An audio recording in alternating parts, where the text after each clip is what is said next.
I spent 6 years as an Army Ranger, and I've been through my fair share of firefights.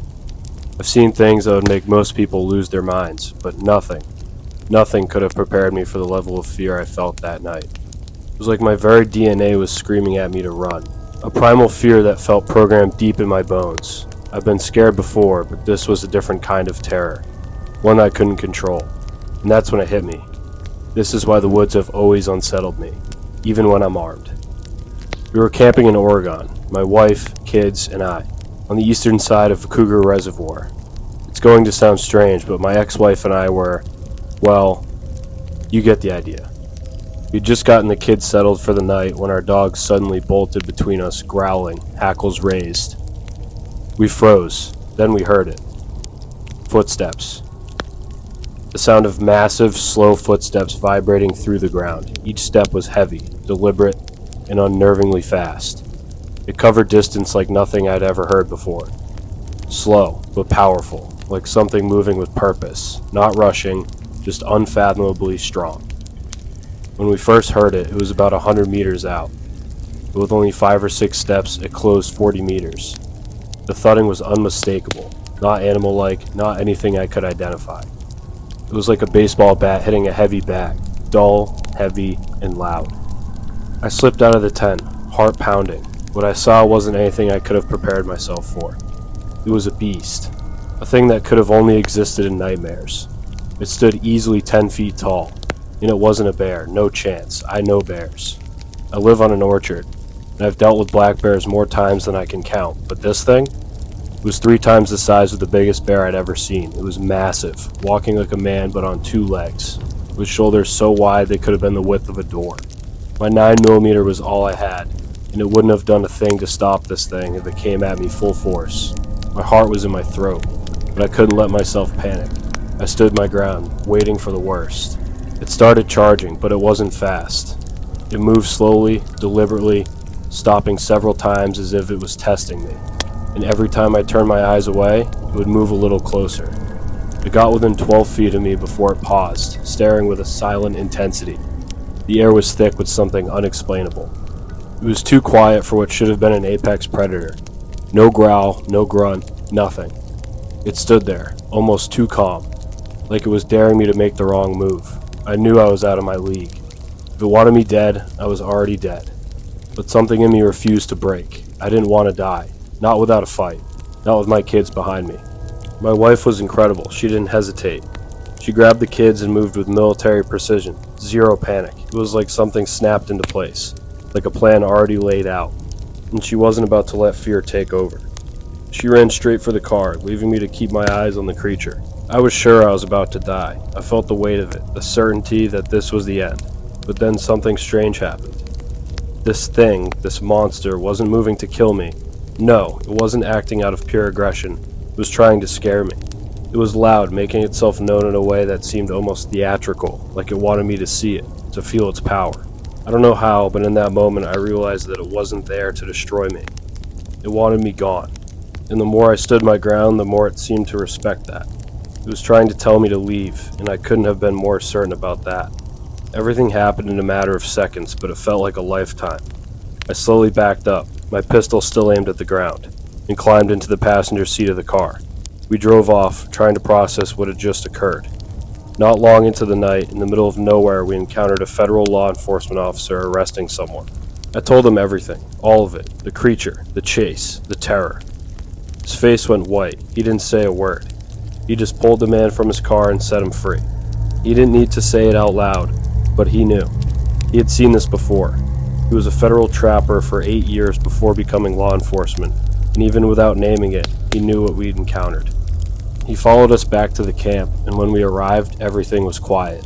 The fire we left behind was still burning, but nothing had been disturbed. Nothing, except for a massive bedding area just 5 meters from where we were camped. The federal officer found hair, huge tufts of it, scattered around the camp. He even looked for tracks, though the dense brush made it difficult to find any clear evidence.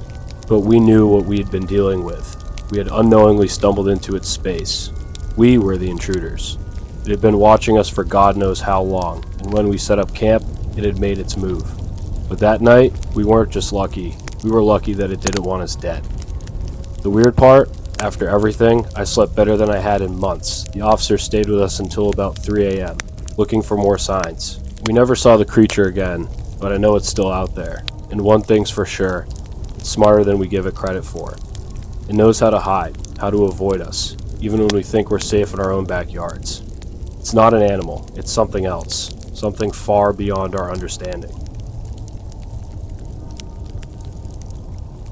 I was living in a small town in Oregon, and the house had this large back window, sitting pretty high off the ground. There was a trench near it from some plumbing work, and I'm 6'4", so my head barely reached halfway up the window. One night, I was lounging on the couch watching TV when I caught movement outside. At first I didn't think much of it, until I realized something was wrong. Someone walked past the window, and the top of their head was way higher than it should have been. Didn't even register right away, but then my brain slammed into gear. What the hell? This thing had to be at least a foot, maybe 2 taller than me, and it was moving past the window, casually, at around 10 p.m. in the dead of night in a tiny, quiet Oregon town. No one around here is built like that. This was not a person.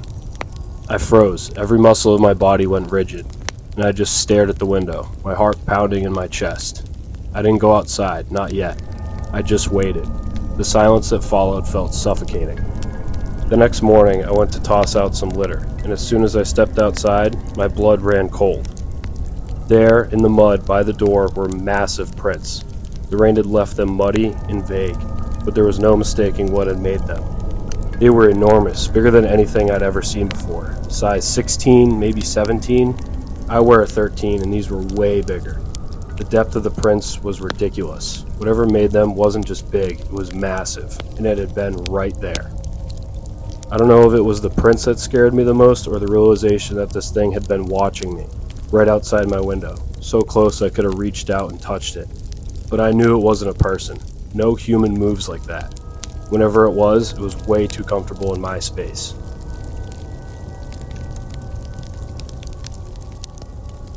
It was the late 80s, and I was wade fishing in a creek near my home in Middle Tennessee.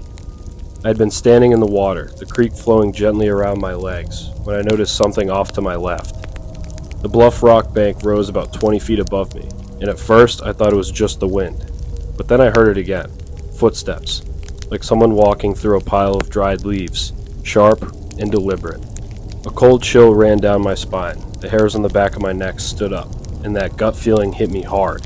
I was being watched. I slowly turned my gaze up towards the top of the bluff, and that's when I saw it.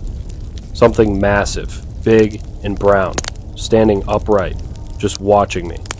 My heart stopped. I froze for a split second, and in that moment, it was like everything in the world went silent. It only lasted a couple of seconds, but I saw enough. It was towering, maybe 8 feet tall, and its presence felt wrong. The instant our eyes locked, it bolted. It didn't run on all fours. It moved fast, upright, like a person, but unnatural. In 3 seconds, it was out of sight, vanishing as quickly as it appeared. That feeling of dread crawled up my spine, and before I knew it, I was in the water, moving faster than I ever had before, heading straight for my truck. I didn't look back. I couldn't. I never spoke about it. Never.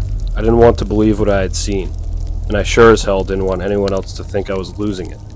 But to this day, I've never returned to that creek.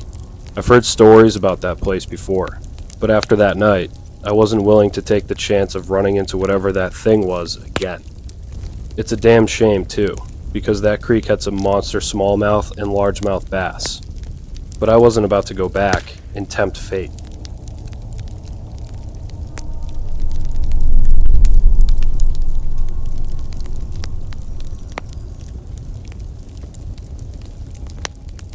Thank you guys for listening to those 3 Bigfoot stories. The first 2 were from Oregon, and then the last one being from Tennessee.